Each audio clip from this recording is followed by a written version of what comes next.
lá, moçada, a questão de número 101, questão bem interessante, é uma questão que vai trabalhar cálculos estequiométricos, beleza? Professor Felipe Pausal com você.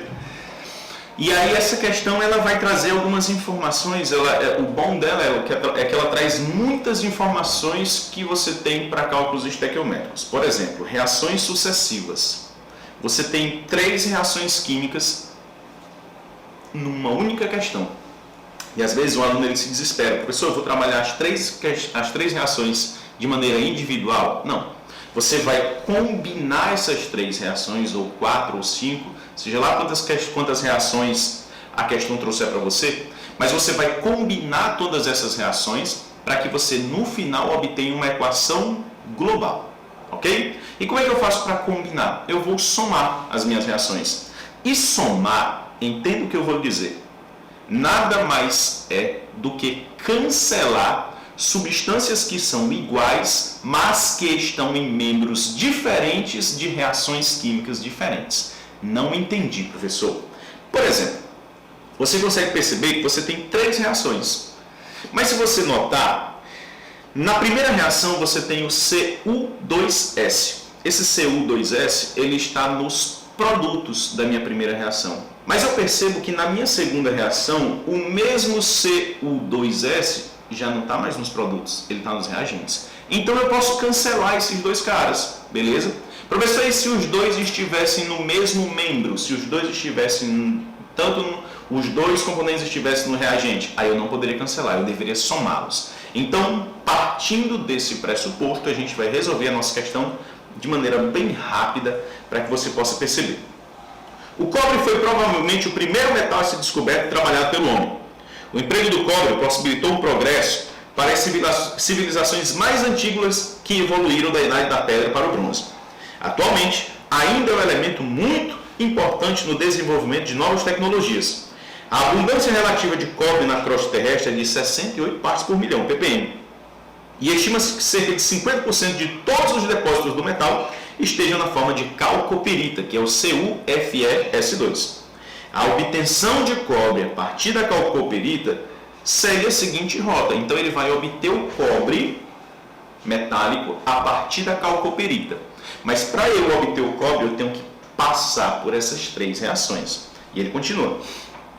Considerando que a calcopirita tem uma pureza de 55,2%, a massa de cobre que pode ser obtida a partir de 10 toneladas desse minério é de...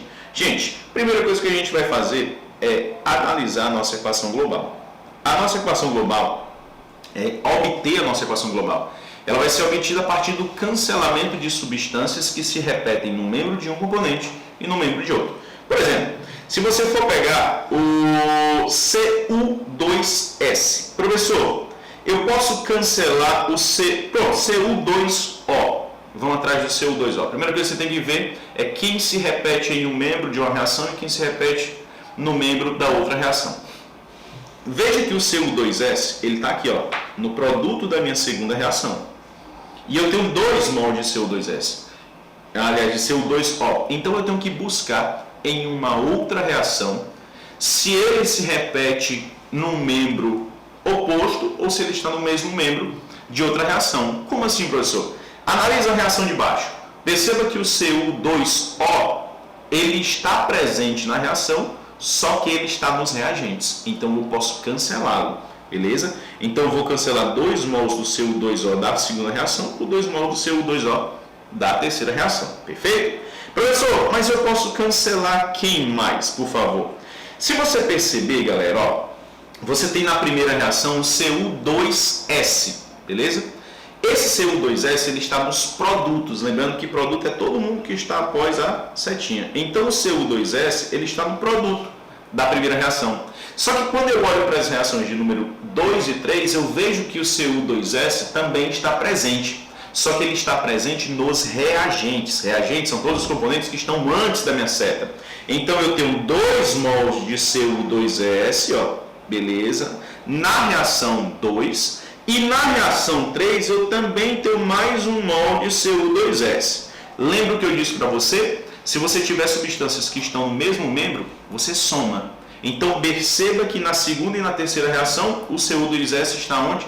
No reagente. Então ao todo Do lado dos reagentes eu tenho 3 mols de CO2S, enquanto do lado dos produtos eu só tenho 1 mol. Então eu não posso cancelar essas quantidades que estão desiguais. Para deixá-las iguais, o que eu vou fazer? Eu vou multiplicar toda a minha reação de cima por 3. 3 vezes 3 aqui fica 9SO2, aqui fica 3CO2S, aqui fica 6FeO, aqui fica 12O2 e aqui vai ficar 6CuFeS2. Por que eu fiz isso? Porque agora eu vou poder cancelar esses meus 3CO2S com esses 3CO2S que estão aqui. Perfeito? Como eu não tenho mais ninguém para cancelar, a gente vai obter a nossa equação global. Se você for comparar, ninguém mais se repete aí na reação, beleza? Ninguém mais se repete. Então a gente vai obter a nossa equação global que vai ficar assim, ó. Quem da minha primeira reação não foi cancelado? Não foi cancelado o seu 6 mol de CuFeS2, ok? Olha a curiosidade, veja que eu tenho 12 mols de O2 na primeira reação e 3 mols de O2 na segunda reação. Como os dois estão no mesmo membro, ambos fazem parte dos reagentes, eu somo 12 mais 3, 15, né? 15 O2.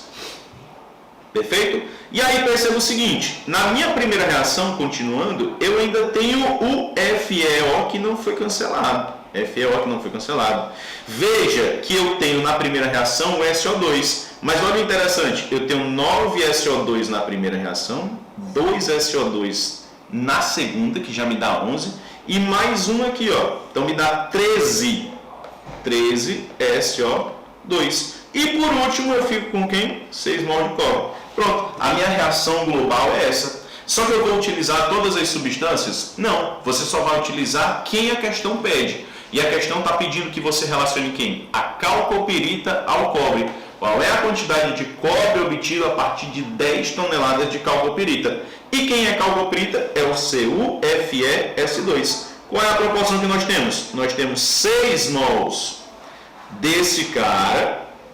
Lembrando que para cada 1 mol de calcopirita, a massa molar é de 184 gramas por mol. Só que aqui a gente tem 6 mols, então vou multiplicar por 184, que vai estar formando o que, gente? Vai estar formando 6 mols de cobre. Qual é a massa molar do cobre? A massa molar do cobre é 64, ok? Só que ele pergunta, mas quando eu tiver 10 toneladas, considerando que 55,2% da calcopirita é de cobre, isso daqui equivale a 0,552, você tem que converter para tirar do percentual. Quando você fizer o produto dos meios pelos extremos, você vai encontrar 1,92 toneladas. Então, a alternativa correta, letra C. Beleza, gente? Então, para finalizar, só o raciocínio. Como foi que eu relacionei? Eu peguei a calcopirita, que apresenta 6 mols, beleza? Lembrando que 1 mol de calcopirita equivale a 184 gramas, é por isso que eu coloquei 6 vezes 184. E para o cobre ficou 6 vezes 64, porque para cada 1 mol de cobre nós temos 64 gramas. E a nossa proporção estequiométrica me diz que dentro da reação eu tenho 6 mols, beleza? Então a alternativa correta, 1,92, letra C.